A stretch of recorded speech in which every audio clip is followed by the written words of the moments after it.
Hey, Good Life family, it's Forrest here coming to you for another edition of Car Time 128 Devotional. Excited to be here with you guys and share what's in the Good Life Journal today because I think it is an important word for us. And I want to look at two ways this applies to our life. And I think that these two ways are kind of the flip side of the same coin. Now, Paul is writing in 1 Corinthians chapter 7. And I'm going to pull out verse 17, but what Paul is writing and addressing is he's looking at specifically the status of your life, whether it's single, married, engaged, or they call it betrothed, wherever you may be. What do you do is like next steps. Now that you're following Jesus, what does that look like? Well, Paul says this really profound statement, and he says a statement that I think is really important for anyone listening to this today, and I want to pull out two things from it. 1 Corinthians 7:17, Paul says this: "Only let each person lead the life that the Lord has assigned to him and to which God has called him. This is my rule in all the churches." Really profound, succinct statement. Let me read it one more time.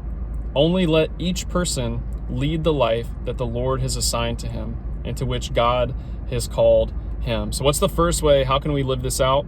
Well, it's that we fight comparison. I believe that comparison is just so often the thief of our joy. That we have this tendency inside ourselves to begin to compare ourselves to other people, whether that's because of just the extent of social media in our lives, and we see these really like picture perfect images of others, or just turning on our media and seeing celebrities and the houses they live in and all the craziness that goes on with their lifestyle. It can be so easy to look at other people and wonder why maybe we don't have things that way. I would encourage you today, do not compare, because they don't have the ability to live out the calling that you have in your life. We've all been created unique with a purpose from God. What's our purpose? Let each person lead the life that the Lord has assigned to him. That brings me to my last way. So we fight comparison and we lead the life that the Lord has assigned to us.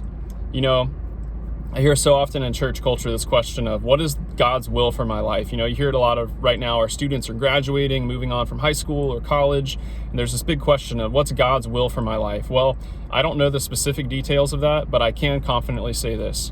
God's will for your life is that you would follow after Jesus, that you would be a person that loves the Lord with your heart, soul, mind, and strength, and would love your neighbor as yourself. So I would encourage you with that today. Wherever you might be today, fight comparison, but instead live the life that the Lord has assigned to you, into which God has called you to live. You are literally the only person who can live out the calling that God has placed on your life. So let's be about that today. Love you guys.